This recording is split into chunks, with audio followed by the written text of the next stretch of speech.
El día de hoy les hablaré sobre la nomenclatura inorgánica. Comenzaré dando la definición de nomenclatura. Este es el sistema de normas comunes en todo el mundo para denominar a los elementos y compuestos químicos. El organismo encargado de dictar tales normas se llama Unión Internacional de Química Pura y Aplicada. Para nombrar o formular compuestos es necesario conocer el nombre del elemento y su estado de oxidación o valencia. Algunas características de los compuestos inorgánicos son que no tienen un átomo central, existen en estado sólido, líquido y gaseoso, existen fundamentalmente como iones y átomos, entre otras. Tres de las nomenclaturas más comunes son nomenclatura de stock o funcional. En esta se escribe primero el tipo de compuesto y luego el nombre del elemento menos electronegativo, seguido de su estado de oxidación o valencia, con número romano entre paréntesis. Si el elemento presenta un solo estado de oxidación o valencia, se omite el número romano. Un ejemplo, hidruro de calcio. La nomenclatura tradicional consiste en escribir el tipo de compuesto utilizando prefijos y o sufijos según la cantidad de estado de oxidación o valencias que presente el metal o un no metal. Un ejemplo es óxido coproso. Cop es el prefijo, oso sufijo. Nomenclatura sistemática. En esta, indica el número de átomos de cada elemento con prefijos mono, di, tri, tetra, penta, etc. Ejemplo, dióxido de carbono. Los óxidos básicos u óxidos metálicos son la combinación binaria del oxígeno con el metal. Su número de oxidación siempre va a ser -2, mientras que el metal sea positivo. En la nomenclatura se puede utilizar la de stock y la tradicional. En la de stock se utiliza óxido de seguido del nombre del metal y de su número de oxidación encerrado entre paréntesis en números romanos. Si el metal solo tiene un número de oxidación, no hace falta indicarlo.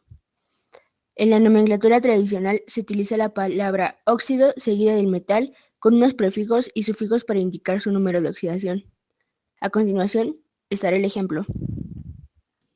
Los hidróxidos son compuestos constituidos por un elemento metálico y el grupo hidróxido.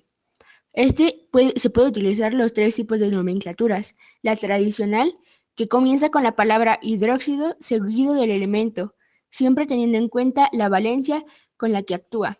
La de stock, que en esta nomenclatura se comienza con la palabra hidróxido seguido del elemento metálico, en donde la valencia del mismo se expresará en números romanos y entre paréntesis. Y la nomenclatura sistemática, que se antepone los prefijos numéricos a la palabra hidróxido. A continuación, unos ejemplos. Hidruros. Son compuestos en los que en la formación de una molécula de los mismos interviene un elemento X metálico e hidrógeno. En esto se utiliza, como lo dice, el hidruro más un metal.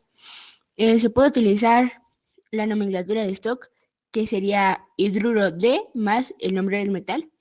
En este hay que especificar la valencia y se utiliza la notación de stock, que es especificar la valencia del elemento en números romanos. Y la nomenclatura sistemática, que sería prefijo de hidruro más el prefijo del elemento. Los hidrácidos, en este se nombran en cualquier estado añadiendo a la raíz del elemento la terminación uro, de, y después la palabra hidrógeno. Dependiendo de cómo está el compuesto se escribe. Ejemplo, fluoruro de hidrógeno. Los oxoácidos son compuestos ternarios formados por hidrógeno, oxígeno y un elemento no metálico que actúa con estado de oxidación positivo. En este se ocupa la nomenclatura tradicional, donde es la palabra ácido seguida de la raíz del no metal con unos prefijos y sufijos para indicar su número de oxidación. Cuando hay un solo número de oxidación se utiliza el sufijo ico, 2 números, oso para el menor, ico para el mayor, 3 números, hipo, oso, oso, ico. 4 números, hipo, oso, oso, ico, per, ico.